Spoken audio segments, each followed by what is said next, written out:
Tapi Bapak tahu, semua kawasan Bapak itu ada 36.000 hektar di hulu sungai. Di hulu kawasan Danau Toba itu adalah daerah serapan air.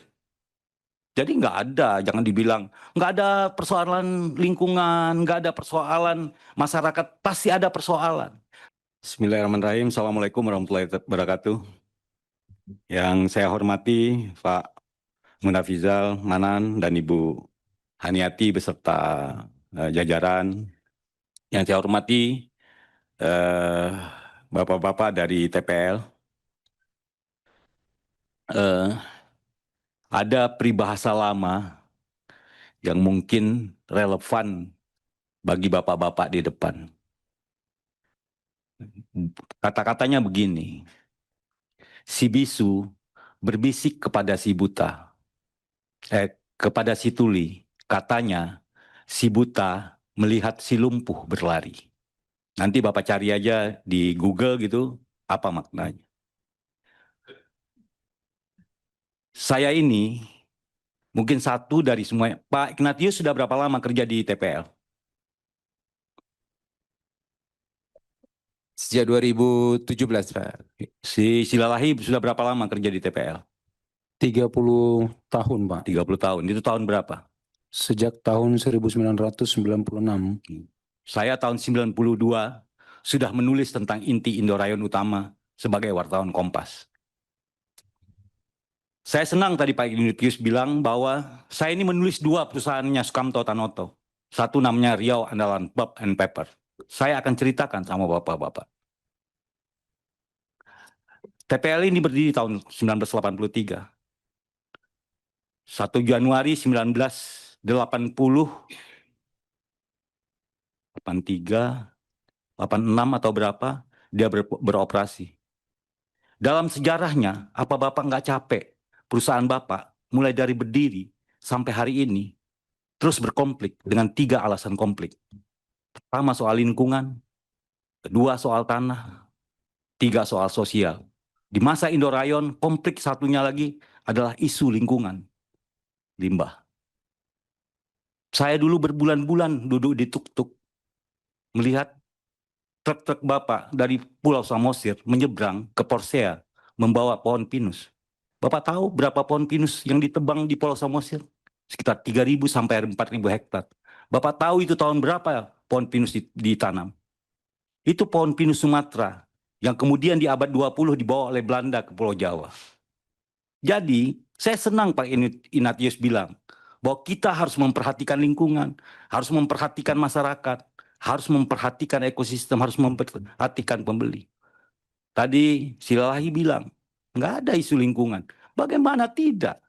Kawasan Danau Toba yang ditebang pohon yang ditanam dari awal abad-abad kolonial datang, yang jumlahnya dengan ribuan hektar itu, apa tidak memberi dampak kepada Danau Toba? Memberi dampak. Awalnya dulu 200 sekian ribu hektar konsesinya. Kemudian turun jadi 185.000 hektar. Kemudian turun menjadi 167.000 hektar.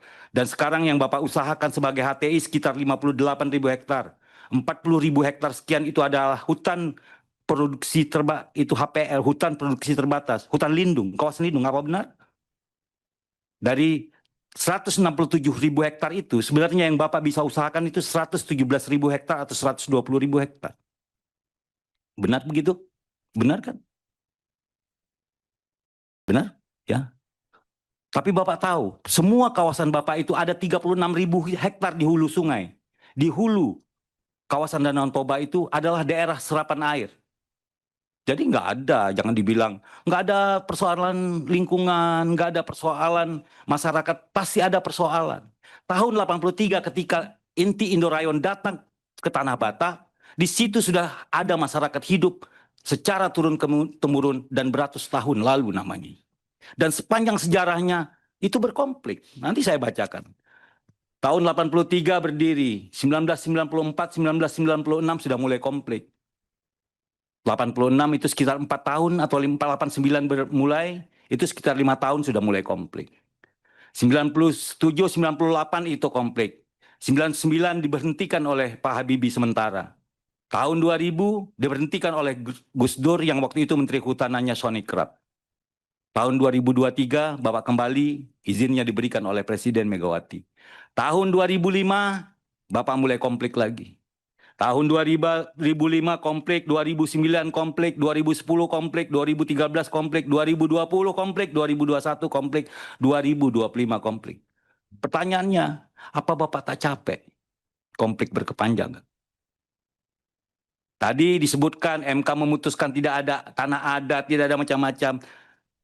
Ketua MPR sudah menyebutkan, waktu itu Bambang Susatyo, menyebutkan ada 20.000 hutan tanah adat. Kemudian KPA menyebutkan ada 35.000 tanah adat. Kemudian masyarakat, kelompok masyarakat yang lainnya menyebutkan 20.000. Jadi maksud saya, Bapak sudah tahu akar masalah ini apa. Bapak kan sudah tahu akar masalahnya. Konflik dengan masyarakat. Kita tidak menafikan bahwa perusahaan ini memberi dampak ekonomi kepada sebagian masyarakat. Tapi kan seperti yang disampaikan teman saya, Anwar Sadat tadi, Bapak jangan berkonflik dengan 42 orang, berkonflik dengan satu orang aja hari ini. Dengan pernyataan Presiden bahwa saya berdiri di belakang masyarakat, apapun itu menjadi masalah Bapak. Kalau Bapak tahu akar masalahnya masyarakat, selesaikan baik-baik. Oh, tadi disampaikan oleh teman saya dari Nanan, Bapak punya lahan 167.000 hektar kok. Kalau ternyata dievaluasi ada tanah rakyat 10.000, Bapak juga mengakui tadi ada 15.000 yang sekarang bermasalah tanah adatnya, yang tidak diakui putusan MK dan macam-macam. Dievaluasi saja. Dan saya juga menerima laporan tanggal 3 Oktober ketika teman-teman Komisi 13 membuat kesepakatan Bapak harus membuka ampang-ampang di desa Sipahoras, itu tidak Bapak lakukan kok. Masyarakatnya datang lagi ke sini. Setelah pulang dari Medan, teman-teman datang ke sini menyatakan ampang-ampangnya dibuka, mereka datang lagi ke sini. Bapak tahu konfliknya apa? Kenapa itu tidak diselesaikan secara baik-baik? Kenapa harus berlindung, harus menyatakan ini, bahwa kami begini? Gak usah. Kan perusahaan di Indonesia ini bukan hanya Bapak. Kenapa orang lain tidak bermasalah? Kenapa Bapak bermasalah? Kan pertanyaannya itu. Apakah perusahaan-perusahaan lain berdiri di tengah hutan rimba yang nggak ada masyarakatnya? Ada masyarakatnya. Yang luasnya juga Bapak tidak luas-luas amat gitu. Orang punya areal perkebunan kelapa sawit yang lebih luas daripada Bapak. Bagi kita sekarang bukan soal alasan apa alasan yang Bapak bisa bikin. Apa yang Bapak bisa lakukan untuk menenangkan ini sehingga industri Bapak bisa aman. Kalau Bapak begini terus, dicabut terakhir nanti sama pemerintah. Capek pemerintah kan. Berkonflik lagi dengan masyarakat, masyarakatnya berkonflik dengan tokoh agamanya. Kan sedih kita kalau masyarakat kemudian mendemo Eporusnya. Bapak apa nggak sedih? Pak Silalahi apa agamanya? HKBP? Hah? Apa Bapak Izin nggak sedih? menyampaikan. Hah? Saya HKBP, Pak. HKBP? Apa Bapak nggak sedih? Lihat ada masyarakat mendemo Eporusnya. Sedih Bapak. Pikirin itu. Maka yang disampaikan tadi teman-teman yang semuanya dari kampung Bapak itu, ya kan sedih kita. Ini bukan soal salah benar. Bapak harus mencari tempat yang terbaik bagi masyarakat dan terbaik bagi Bapak. Nggak usah Bapak kesana kesini membawa dokumen. Ini kan dokumen yang Bapak segini bawa. Kan ini bisa dilihat. Nggak usah dibuka yang lain. Tinggal baca yang depan ini. Yang Bapak bikin di depan ini. Ini baca ini aja. Sudah jelas, tegas bagaimana kita menyelesaikan persoalan ini. Kalau dulu RAPP nggak berkonflik sama masyarakat. Berkonflik sama pemegang HPH. Dulu 180.000 yang diberikan kepada RAPP. Yang semuanya kawasan lindung yang tidak bisa ditukar. Kemudian oleh pemerintah dikurangi ditukar. Tapi dia tidak berkonflik ke masyarakat. Kan Bapak tidak lihat RAPP setiap hari ada masalah kan. Paling masalahnya truknya lewat terlalu besar. Jalan yang hancur, tapi mereka bikin jalan. Apa Bapak tidak mau seperti itu? Apa Bapak tidak mau seperti perusahaan-perusahaan lain yang besar-besar, Kiani Kertas, macam-macam? Apa Indah Kiat yang begitu besar, yang HTI-nya jauh sebelum Bapak bikin HTI. Bapak masih nebang hutan pinus, Indah Kiat sudah bikin HTI. Yang sama eukaliptus. Bapak bilang sekarang, nggak ada lingkungan, eukaliptus itu makan airnya seperti apa? Air mana yang mau dimakan sama eukaliptus yang Bapak tanam 50.000 hektar itu? Coba Bapak belajar. Eukaliptus itu seberapa besar dia menyerap air untuk pertumbuhannya. Air dari mana? Jadi nggak usah. Bapak daripada membela-bela diri setiap hari, setiap minggu, setiap bulan, dan ketemu banyak orang, lebih baik Bapak selesaikan akar masalahnya. Seperti yang direkomendasikan oleh TGN. Kan Bapak sama keamanan bisa bicara sama keamanan.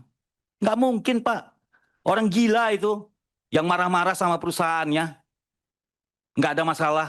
Oh kan kami nggak bikin apa-apa. Lalu orang marah-marah itu kan gila namanya. Tiba-tiba saya marah-marah sama Bapak nggak ada masalah, itu kan orang gila namanya. Tapi masyarakat apa begitu? Apa sebegitunya kita melihat masyarakat? Enggak. Pasti ada persoalan. Pesan saya sama bapak-bapak itu, kalau bisa bapak-bapak tak usah datang lagi ke gedung ini. Nggak usah lagi lapor-lapor sana sini. Bapak selesaikan aja akar masalahnya. Tadi kan Pak Ignatius sudah bilang bahwa kehadiran kami memberi perhatian kepada community, kepada masyarakat, memberi perhatian kepada lingkungan. Perbaiki aja itu. Dan Bapak sudah komitmen, saya lihat di sini. Ada kawasan lindungnya, ada hutan yang Bapak tanam sebagai HTI. Sudah. Nggak ada guna. Karena Bapak tidak akan selesai. Dan pemerintahan sekarang sudah berubah. Presidennya bela masyarakatnya. Bapak bayangin orang melahirkan satu aja bermasalah. Presiden yang ngomong. Presiden tuh ngomong. Turun ke sana, periksa itu rumah sakit. Begitu. Nggak pernah ada dalam sejarah seperti itu kepala pemerintahan. Ini Bapak, kalau setiap hari begini capek dia nanti. Tutupnya perusahaan Bapak. Sudah. Ya kan? Selesai semua persoalan. Itu pesan saya. Mudah-mudahan ini menjadi perhatian Bapak. Ya. Karena saya ini menulis Pak. Bapak tinggal cek, pergi ke Kompas. Yang namanya Mapirion pernah menulis apa tentang Indorayon. Pernah menulis apa tentang Riau Andalan Pub. Pernah menulis apa tentang Indah Kiat. Semua saya tulis. Saya kasih pandangan. Jadi berhenti Bapak bilang kita tidak merusak lingkungan, kita tidak mengganggu masyarakat, kita tidak ini, itu. Faktanya di lapangan itu semua terjadi. Hari ini kenapa seperti ini? Karena hari ini orang tidak bisa bohong. Orang bisa memberitakan dirinya sendiri. Itu pesan saya. Semoga perusahaan Bapak baik, masyarakat baik, semuanya baik dan tidak ribut-ribut yang pada akhirnya perusahaan ini bisa terus dan tidak ditutup. Billahi taufiq wal hidayah. Assalamualaikum warahmatullahi wabarakatuh. Baik, sebelum kita lanjutkan, kita sudah lewat. Subscribe, share, like, and comment. Subscribe, share, like, and comment. Subscribe, share, like, and comment. Subscribe, share, like, and comment. Subscribe, share, like.